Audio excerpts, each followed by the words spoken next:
Covid काळामध्ये ज्यावेळेला बाकी सगळे व्यवसाय बंद होते, आपलं रक्त केंद्र 24 तास त्यावेळेला पण अविरत चालू होतं. तुमच्या स्टुडंट्सना जर ब्लड बँक बघायची असेल, आम्ही ब्लड बँकची टूर पूर्ण ऑर्गनाईज करतो. माझ्यासाठी ही पर्सनल लेवलला एक खूप फुलफिलिंग आणि सॅटिस्फाईंग गोष्ट आहे. तर रक्तदान माझ्या मते सगळी हेल्दी लोक करू शकतात, त्याच्यामध्ये काही प्रॉब्लेमच नाहीये. काहीतरी हटके या आपल्या चॅनलवर आपलं स्वागत आहे. आज आपण काहीतरी हटके करणार आहोत. रक्तदान करा, रस्त्यावर नाही पण माणसांना जीवनदान द्यायला. तर त्या संदर्भातच आज आपण बोलणार आहोत आपल्या या पॉडकास्टवर. किरण सर, आज तुम्ही इथे आहात, तुमच्या ब्लड बँकमध्ये आहात, पण ह्याची सुरुवात कशी झाली? मी इथे जवळच राहतो, माझा जन्मच इथला नौपाड्यातला ठाण्यातलाच आहे. कायम इथनं रक्त केंद्र प्रकल्प म्हणून मी येता जाता फक्त बघायचो. नंतर डोनर म्हणून इथे यायला लागलो जेव्हा कळलं की रक्त आपल्याला इथे येऊन रक्तदान करता येतं, आणि रेग्युलरली रक्तदान करत होतो. जसं 3 महिन्यांनी करता येतं तसं करत होतो. तर काही वर्ष रक्तदाता म्हणून येत होतो. नंतर मग मला इथे विचार कळलं की इथे स्वयंसेवक किंवा व्हॉलेंटिअरची गरज आहे जो रक्त केंद्राचं काही काम करू शकेल. तर त्यावेळेला मग मी सुरुवात केली, तेव्हा छोटी मोठी कामं इथे गरज पडेल तशी करत होतो. मग काही वर्षांनी कोविड काळामध्ये ज्यावेळेला बाकी सगळे व्यवसाय बंद होते, पण आपलं रक्त केंद्र 24 तास त्यावेळेला पण अविरत चालू होतं. एकही दिवस कोविड काळामध्ये रक्त केंद्र बंद नव्हतं आणि चालू होतं, रनिंग होतं. पण त्यावेळेला असं होतं की इथे लोक कार्यकर्ते गरज होती. दररोज येऊन कोणी थांबू शकेल किंवा काम करू शकेल, कारण खूप क्रायसिस सिच्युएशन होती सर्वच दृष्टीने, आणि आपल्याला बाकी व्यवसाय ठप्प असल्यामुळे असाही वेळ होता. मग त्यावेळेला मी इथला कार्यकारिणी सदस्य म्हणून मला म्हणजे चांगला सदुपयोग सदुपयोग झाला कोविडच्या ह्याच्यामध्ये. मग तेव्हापासून मी कार्यकारिणी सदस्य म्हणून आहे आणि आता अध्यक्ष म्हणून जबाबदारी आहे. सो डोनर झालो म्हणून हे सगळं पुढचं झालं. ही जे आपलं वामनराव रक्त केंद्र आहे ती RSS किंवा राष्ट्रीय स्वयंसेवक संघ जनकल्याण समिती महाराष्ट्र प्रांत याचा एक प्रकल्प आहे. आणि 3 मे 2007 म्हणजे आजपासून जवळजवळ 18 वर्षापूर्वी या रक्त केंद्राची सुरुवात झाली. हे रक्त केंद्र पूर्णपणे पब्लिक फंडिंग मधनं ज्याला म्हणतात त्यातनं पूर्णपणे उभं राहिलेलं आहे. लोकांनी जे दान दिलेलं आहे, डोनेशन दिलेले आहे, त्या डोनेशन मधनं नॉट फॉर प्रॉफिट समाजाच्या सेवेसाठी म्हणून हे रक्त केंद्र आपण इथे उभं केलं आहे. कारण त्यावेळेला ठाण्यामध्ये अद्ययावत अशी एक रक्त केंद्र कुठलं नव्हतं ज्याच्यामध्ये समाजाची सेवा होईल अल्प दरामध्ये आणि कमीत कमी दरामध्ये लोकांना रक्त आणि रक्त घटक मिळतील अशी सुविधा नव्हती. तर ती सुविधा देण्यासाठी म्हणून हे रक्त केंद्र चालू केलं होतं. त्यावेळेला 2007 मध्ये सुरू झालं आणि आज 18 वर्ष छान चालत आहे. आता जवळजवळ आपल्या इथे साधारणतः आपण 8-8.5 हजार रक्त पिशव्या जमवतो वेगवेगळ्या माध्यमातून, आणि वर्षभर त्याचं वितरण आणि हे चालू असतं, विघटन करून वितरण चालू असतं. तर आपला उद्देशही 12,000 रक्त पिशव्यांपर्यंत आपल्याला पोहोचायचं आहे, लवकरात लवकर जेवढं शक्य होईल तेवढं. आज ठाणे शहर एवढं मोठं होत आहे आणि एवढं मोठं वाढत आहे, कितीही रक्त आपल्याकडे संकलन झालं तरी कमीच पडत आहे, अशी परिस्थिती आहे. म्हणजे जेव्हा तुम्ही डोनर झालात तेव्हा तुमच्या मनात काही प्रश्न होता का, की किंवा घरच्यांनी थांबवलेला का की रक्त देऊ नकोस किंवा हे? नाही, घरच्यांनी थांबवलं नव्हतं, पण मी माझं वैयक्तिक एक सांगतो. मला निडलचा फोबिया आहे. मला प्रचंड भीती वाटते सुईची. त्यामुळे मी कुठलंही लहानपणी इंजेक्शन घेतलं नाही कधी. कोणी मला देऊच नाही शकलं इंजेक्शन, मी पळून जायचो. पण कॉलेजमध्ये असताना मला मित्रांनी खूप मला सपोर्ट केला आणि त्यांनी मला खूप प्रोत्साहन दिलं की नाही, तू डोनेशन एकदा करून मग आम्ही तुझ्याबरोबर येतो म्हणून. आणि मी पहिलं माझं पोस्ट ग्रॅज्युएशनच्या वेळेला डोनेशन केलं, आणि तेव्हापासून मग आज देखील तो फोबिया आहे. पण तो फोबिया असला तरी तो बाजूला ठेवून रक्तदान हे त्याही पेक्षा मोठं आहे. आपल्या ह्या सगळ्या भीती आहेत त्याच्यापेक्षाही मोठं आहे, कारण ते गरजेचं आहे. आज समाजाला त्याची इतकी गरज आहे, सेफ चांगल्या रक्ताची आणि हेल्दी लोकांच्याकडच्या रक्ताची इतकी गरज आहे की तो फोबिया मी ओव्हरकम केला असं म्हणत नाही, पण त्याच्याकडे त्याला बाजूला ठेवून in spite of that I have learn to donate. So माझ्यासाठी ही पर्सनल लेवलला एक खूप फुलफिलिंग आणि सॅटिस्फाईंग गोष्ट आहे की मी हे करू शकतो. तर रक्तदान माझ्या मते सगळी हेल्दी लोक करू शकतात, त्याच्यामध्ये काही प्रॉब्लेमच नाहीये. तुम्ही स्त्री असा किंवा पुरुष असा, रक्तदान एक जर तुमचं हिमोग्लोबिन आणि बाकी सगळे पॅरामीटर्स ओके असले, जे आधी आपल्या इथे टेस्ट केले जातात, तर ते होत असले तर तुम्ही रक्तदान, कोणीही माणूस, हेल्दी माणूस, वयाच्या 65 वर्षापर्यंत पुरुष आणि 60व्या वर्षापर्यंत स्त्रिया, हे दर 3 महिन्यांनी, पुरुष 3 महिन्यांनी करू शकतात, स्त्रिया 4 महिन्यांनी करू शकतात. रक्तदान करू शकता. आणि प्लेटलेट डोनेशन एक वेगळी प्रोसिजर आहे, डॉक्टर तुम्हाला सांगतील नंतर त्या बाबतीमध्ये. पण ती प्लेटलेट डोनेशन जी आहे ते तुम्ही 21 दिवसांनी सुद्धा करू शकता आणि त्याची पण खूप गरज असते. आजकालची मेडिकल फील्डमध्ये पण एवढी ऍडव्हान्समेंट झालेली आहे, त्याच्यामुळे वेगवेगळ्या रक्त घटकांची वेगवेगळी गरज आपल्याला लागत असते. तर त्याप्रमाणे देखील डोनर्सना म्हणजे ही अपॉर्च्युनिटी असते की ते डोनेशन करू शकतात. आपल्या वामनराव ओक रक्तपेढी ह्यांचं जे कार्य आहे हो. कॅन्सरसाठी किंवा हो. थॅलेसिमिया पेशंट हो. त्याबद्दल थोडं सांगाल का? कॅन्सर पेशंटसाठी जसं प्लेटलेट डोनेशन जसं सांगितलं, जे सिंगल डोनर प्लेटलेट असतात त्याचा कॅन्सर पेशंटचा एक प्रचंड उपयोग असतो, ही एक गोष्ट झाली. त्याच्या व्यतिरिक्त आपली राष्ट्रीय स्वयंसेवक संघ, जनकल्याण समिती याचे मोठमोठे जे प्रकल्प आहेत त्याच्यामध्ये आता सर्वात महत्वाचा एक प्रकल्प जनकल्याण समितीने हाती घेतलेला आहे, तो म्हणजे महाराष्ट्र मुक्त थॅलेसेमिया हा घेतलेला आहे. तर त्याच्यासाठी ठाणे जिल्हा, पालघर जिल्हा, मुंबई आणि नवी मुंबई ह्याच्यासाठी जनकल्याण समितीचा जो हा थॅलेसेमिया निर्मूलनाचा प्रोजेक्ट किंवा अवेअरनेसचा प्रोजेक्ट चालणार आहे, याच्यासाठी आपलं वामनराव ओक रक्त केंद्र आहे हे नोडल एजन्सी म्हणून काम करत आहे. ह्याच्यामध्ये आपण थॅलेसेमिया अवेअरनेस मुख्य म्हणजे, कारण थॅलेसेमिया हा रोग काय आहे हा बऱ्याच लोकांना माहिती नसतो आणि तो आजार काय आहे, रोग नाहीये ऍक्च्युली, ती जेनेटिक कंडिशन आहे की ज्याच्यामुळे जो थॅलेसेमिया ग्रस्त असतो त्याच्या शरीरामध्ये रक्त नवीन तयार होत नाही, जे आमच्या शरीरामध्ये रेग्युलरली नॉर्मली तयार होतं.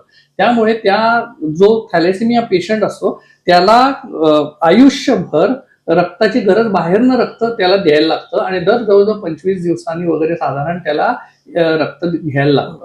तर तो आयुष्यभर त्याला ब्लडची रिक्वायरमेंट राहते. आज त्याच्यामुळे आयुष्य तर खूप खडतर होतं, खूप त्रासदायक होतं, अनहेल्दी म्हणजे हेल्दी राहण्यासाठी त्याला खूप कष्ट करायला लागतात. It is that way.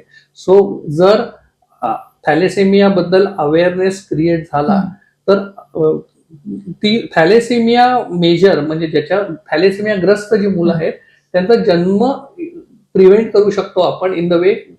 थोडंसं सायंटिफिक हे आहे की एक थॅलेसेमिया कॅरियर आणि दुसऱ्या थॅलेसेमिया कॅरियरचं लग्न झालं आणि त्यांचं प्रजननामध्ये जेव्हा मुलं होतात तर त्यांना थॅलेसेमिया मेजर व्हायचा चान्स जास्त असतो. सो तो जो अवेअरनेस क्रिएट झाला लग्नाच्या आधी की तुम्ही थॅलेसेमिया मायनर आहात का नाही आहात, मग तुम्ही दुसऱ्या थॅलेसेमिया मायनरची शक्यतो लग्न करू नका, नाहीतर पुढे होणारी तुमच्या मुलांना थॅलेसेमिया मेजर होऊ शकतात.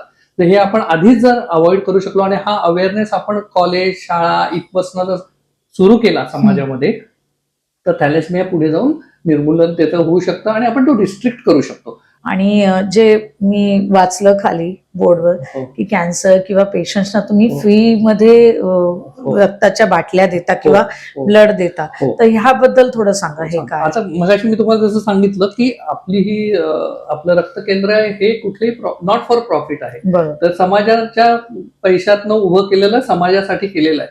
त्याच्यामुळे आपले जे खर्च आहेत ते खर्च निघून जेवढं काय असेल त्याच्याप्रमाणे गव्हर्नमेंटनी जे रेट्स दिलेले आहेत ते गव्हर्नमेंटच्याच रेटनी आपण रक्त पुरवतो. त्याच्यावरती आपण एकही पैसा चार्ज करत नाही कधीही. शक्य झालं तर आपल्याला शक्य झालं तर कुठेतरी कमी किमतीत सुद्धा असेल शक्य तर कमी किमतीत सुद्धा पुरवतो. गव्हर्नमेंट रेटनी प्रिस्क्राईब केल्यापेक्षा कमी किमतीमध्ये एखादा गरजू आला, कोणी आला तर त्याला त्याप्रमाणे आपण रक्त पुरवतो. काही लोक असतात जी इकॉनॉमिकली वीकर सेक्शन मधली असतात, तर मग त्यांच्यासाठी जर गरज असलं तर आपण त्यांना काही डिस्काउंट देणं शक्य असलं आपल्याला तर आपण ते कुठल्या काही स्कीम्स असतात त्याच्याखाली तर पॉसिबल असलं तर आपण त्यांना तो हे पास ऑन करतो जो काय आहे तो. पण आपण कुठल्याही प्रकारचा आपण ज्यावेळेला ब्लड कंपोनंट्स डिस्ट्रीब्यूट करतो त्यावेळेला प्रॉफिट असा ऍज सच आपण कमवत नाही, कारण आपण नॉट फॉर प्रॉफिट आहोत एक म्हणतात तसं त्या ह्याच्यासाठी सोशल कॉजच आहे. त्याच्या व्यतिरिक्त थॅलेसेमिया पेशंटसाठी गव्हर्नमेंटनीच मॅन्डेट केलेलं आहे की जर एखादा थॅलेसेमिया पेशंट त्याचं एक कार्ड असतं आयडी, ती घेऊन जर तुमच्याकडे आला आणि जर तुम्हाला त्याला रक्त फ्री ऑफ कॉस्ट पुरवायचं आहे त्याची पूर्ण कॉस्ट रक्त केंद्र बेअर करतं. अच्छा. पण हे गव्हर्नमेंटनी ले डाऊन केलेला रूल आहे, आपण त्याचं तंतोतंत पालन करतो. इथे जर कोणी थॅलेसेमिया पेशंट आला तर त्याला आपण आपल्याकडे अवेलेबल असेल स्टॉक तर त्यातली ब्लड बँक आपण निश्चित देतो. मग त्याच्याकडनं जे काय असेल ते म्हणजे म्हणतात प्रोसिजरल काही हे असेल तर तेवढा खर्च असेल तर तो खर्च आपण बाकी फी काही त्याच्याकडनं रक्त पिशवीची फी घेतली जाते. हे मुख्य काम आहे. तसंच कॅन्सर पेशंटसाठी पण किंवा ह्याच्यासाठी सिव्हिल हॉस्पिटलमधनं रिक्वायरमेंट येतात किंवा गव्हर्नमेंट हम्म. हॉस्पिटलमधनं रिक्वायरमेंट येतात. मग आपल्याला जेवढा सपोर्ट करता येईल त्यांना तेवढा सपोर्ट आपण करतो. कारण आपला विचार त्याच्या मागे असा आहे की आपल्याला जर रक्त जे मिळतं ते आपले सगळे ब्लड डोनर्स आहेत ते व्हॉलेंटरी ब्लड डोनर्स आहेत. ते स्वतःहून प्रेरित होऊन ते रक्त द्यायला आलेले असतात. सो त्यांनी आपल्याला दिलेलं रक्त चांगल्या स्थितीमध्ये बाकीच्या आपल्या जे आहेत ज्यांना ब्लडची रिक्वायरमेंट आहे त्यांच्यापर्यंत पोहोचवणं आपली जबाबदारी आहे. Yes. त्याच्यामुळे आपण आपल्याकडनं जे रक्त येतं, every drop of blood is very valuable Yes. Invaluable for us. So we try to put it to the maximum use. त्याने समाजाला मॅक्झिमम सेफ ब्लड मिळू शकेल. आणि तुमचे उपक्रम काय काय म्हणजे आता तर चालू आहे तेही सांगा आणि हो. पुढचं तुमचं काय म्हणजे उद्दिष्ट आहे तेही जरा सांगा. सांगतो. त्याच्यामध्ये आता आपण तुम्हाला माहिती असेल की ब्लड डोनेशन कॅम्प्स करतो. ब्लड डोनेशन कॅम्प बरोबर तुम्ही बघाल तर महिलांचं प्रमाण ब्लड डोनेशन मध्ये थोडंसं कमी दिसतं आपल्याला.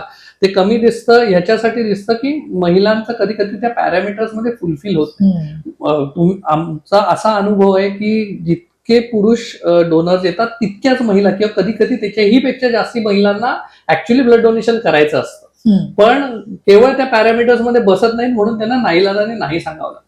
मग आम्ही काय केलं की महिलांमध्ये एवढा एन्थुझियाझम आहे तर मग त्याला काय करायचं, आपण काय करू शकतो, तर मग त्याच्यासाठी आम्ही एक काउन्सिलिंग सेशन्स चालू केले ज्याच्यामध्ये ज्या महिलांचं हिमोग्लोबिन लेवलपेक्षा एक्सपेक्टेड लेवलपेक्षा कमी येतं म्हणजे डोनर लेवलपेक्षा कमी येतं त्यांच्यासाठी आम्ही फूड हॅबिट्सचं काउन्सिलिंग चालू केलं की तुम्ही कुठल्या प्रकारचे फूड हॅबिट्स डेव्हलप करा, कुठल्या प्रकारचं फूड खा जेणेकरून हेल्थ व्यायाम कुठले करा किंवा काय करून ज्याच्यामुळे तुमचं हिमोग्लोबिन लेवल अप होईल आणि पुढच्या वेळेला ज्यावेळेला तुम्ही डोनेशन करायला याल त्यावेळेला तुम्ही त्या डोनर लिस्टमध्ये फिट होता.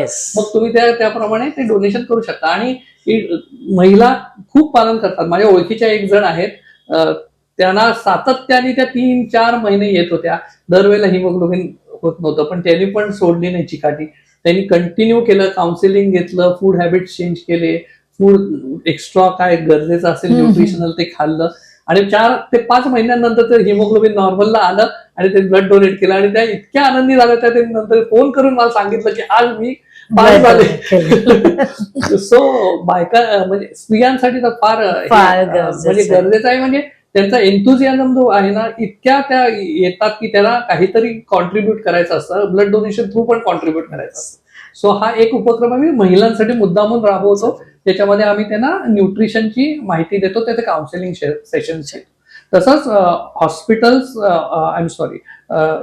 कॉलेजेसमध्ये आणि स्कूलमध्ये थोडीशी माहिती रक्ताची देण्यासाठी एक उपक्रम चालू केलाय.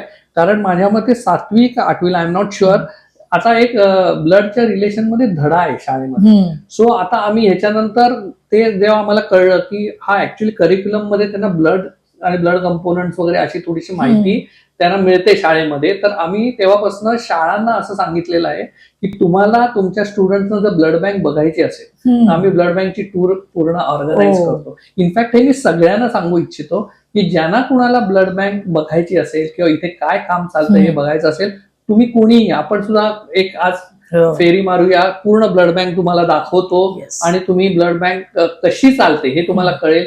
म्हणजे बऱ्याच लोकांना ते इनिबिशन असतं ना की मी ब्लड देते तर काय होईल त्याचं किंवा काय होतं, तर ऍक्च्युली काय होतं ते तुम्ही बघू शकाल. ते मुलांसाठी, शाळेच्या मुलांसाठी मुद्दामून केलाय. तसंच कॉलेजच्या मुलांसाठी सेशन्स असे जसे आहेत तसे मोटिवेशनल सेशन, काउन्सिलिंग सेशन्स, ब्लडचे युजेस काय आहेत किंवा आता सोशल मीडिया खूप स्ट्रॉंग झालाय तर वेबसाईट आता आम्ही केलेली आहे. वेबसाईटमध्ये रक्ताबद्दलची माहिती दिलेली आहे. इंस्टाग्राम पेज आहे, फेसबुक पेज आहे. इंस्टाग्राम आणि फेसबुक पेजवर आम्ही कंटिन्युअसली छोटे छोटे क्लिप्स आणि हे अपलोड करत असतो ज्याच्यामध्ये इन्फॉर्मेशन असते ब्लड डोनेशन बद्दल किंवा काही नवीन उपक्रम चालू केला असला तर त्याची माहिती असते. हे करतो. त्याच्याबरोबर आम्ही 5 वर्षाचा आमचा एक विजन प्लॅन केलेला आहे. See our motto is to make blood available for the needy हा एक आहे. त्याच्याबरोबर सेफेस्ट ब्लड हा पण आहे. आज आपल्या ज्या टेक्निक्स आहेत त्याच्यामध्ये मॅक्झिमम सेफ ब्लड आपण देऊ शकतो. त्याच्यापेक्षा अजून काही बेटर टेक्निक्स आहे का, बेटर मशिनरी आहे का, बेटर इक्विपमेंट आहे. खूप कॉस्टली असते इक्विपमेंट मशीन आणि आपण नॉट फॉर प्रॉफिट आहोत. सो आपल्याला त्यासाठी CSR डोनेशन घ्यायला लागतात, डोनेशनसाठी ऍक्टिव्हली जायला लागतं. पण आपला प्रयत्न आहे की येत्या 5 वर्षामध्ये आत्ता ठाण्यामध्ये अवेलेबल असणारे म्हणजे गरजेचे असणारे सर्व ब्लड कॉम्पोनंट आपल्या इथे मिळतील असा आपण एक प्रयत्न करतोय. पुढच्या 5 वर्षात वी विल एन्श्युअर की आपल्याला सर्व लेटेस्ट इक्विपमेंट, लेटेस्ट जी टेक्नॉलॉजी असेल ती आपल्या ब्लड सेंटरमध्ये असेल आणि आपण त्याला म्हणतात ना की वर्ल्ड क्लास फॅसिलिटी उभं करण्याचं आपलं स्वप्न आहे की आपण ते दिलं तर at par with global standard, with global आणि Indian standard. Obvious Indian doctors I have very high regard for them की इतक्या डिफिकल्ट सिच्युएशन मध्ये इतकं चांगलं काम आपले डॉक्टर्स करतात. सो आपल्याकडनं काय सपोर्ट होईल द सेफेस्ट पॉसिबल आणि बेस्ट पॉसिबल त्या ब्लड आपण द्यावं. श्रोते जे सगळे ऐकत असतात आपलं, त्यांना काही तुम्ही एक छोटं आवाहन कराल का की म्हणजे तुमच्याकडून एक मेसेज त्यांना खरं गेला तर नक्कीच अजून फरक पडेल, तर तुम्ही प्लीज सांगा. मी सर्वांना एवढंच सांगू इच्छितो की जे जे हेल्दी लोक आहेत आणि त्यांनी ब्लड डोनेशन आतापर्यंत जर कधी केलं नसेल तर जरूर जरूर रक्तदान करा. रक्तदानासारखं महादान नाही, पुण्य नाही कुठलंही. कारण जसं मी मगाशी म्हटलं तसं रक्ताची व्हॅल्यू तुम्ही नाही लावू शकत. ते इनव्हॅल्युएबल आहे, ते अमूल्य आहे आणि त्याला रिप्लेसमेंट नाहीये. तर सर्वांनी रक्तदान करावं, न घाबरता करावं. पूर्णपणे सेफ टेक्निक्स आहेत ब्लड डोनेशनच्या ज्या आहेत. त्याच्यामध्ये आपलं स्वतःचं रक्तदाता म्हणून आपलं 300 ml 350 ml जे असेल किंवा 450 ml जे रक्त काढून घेतो त्याच्याने आपलं वैयक्तिक तर कुठलं नुकसान होतच नाही. उलट ते जे आपण ज्यावेळेला रक्तदान करतो त्यावेळेला आपल्या बॉडीमध्ये अजून चांगल्या प्रकारचं रक्त तयार व्हायला मदत होते. तर त्याच्यामुळे एकदा जर तुम्ही रक्तदान केलं तर तुमच्या लक्षात येईल की तुम्ही प्रॉबब्ली रेग्युलर रक्तदान केल्यानंतर you are a healthier person that you are earlier. हा माझा स्वतःचा अनुभव आहे म्हणून मुद्दामून तुम्हाला सांगतोय. तर सर्वांनी रक्तदान करावं.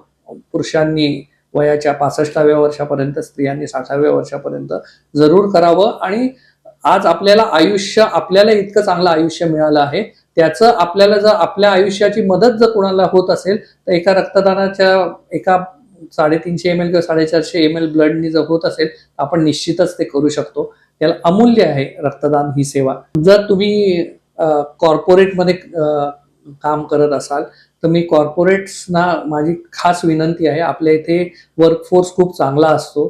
तर वर्कफोर्ससाठी जर तुम्हाला कधी जर ब्लड डोनेशन चा काही कॅम्प घ्यायचा असेल तर आम्ही इथे अवेलेबल आहोत. तुम्ही आम्हाला कॉन्टॅक्ट करा. आमच्याकडे पूर्णपणे अद्ययावत सुविधा आहे की आम्ही तुमच्या इथे येऊन ब्लड डोनेशन कॅम्प करू शकतो. आपल्याकडे एक रक्तरोहिणी नावाची व्हेकल आहे, नंतर मी तुम्हाला मोबाईल व्हॅन आहे. जर एखाद्या ठिकाणी स्पेसचा कन्स्ट्रेंट असला आणि जागा पुरेशी नाहीये असं आपल्याला वाटत असलं तर आपण ती रक्तरोहिणी तिथे नेऊ शकतो. त्याच्यामध्ये 3 बेड्स आहेत आणि तिथे सुद्धा त्या Raktarohini fully equipped air conditioned van आहे. त्याच्यामध्ये सुद्धा ब्लड डोनेशन कॅम्प आपल्याला कम्प्लीट करता येतो. किरण वैद्य सर इथे आले आणि त्यांनी जे सांगितलं ते अध्यक्ष आहेत वामनराव ओक रक्तपेढी याचे, आणि त्यांनी जे सांगितलं त्याच्यावर नक्कीच तुम्ही अंमल करावं अशी माझी पण विनंती असेल तुम्हा सर्वांना. Thank you sir. धन्यवाद. तुम्ही मला बोलवलं आणि रक्तदानाचं महत्व सांगण्याबद्दल मला बोलता आलं त्याच्याबद्दल धन्यवाद.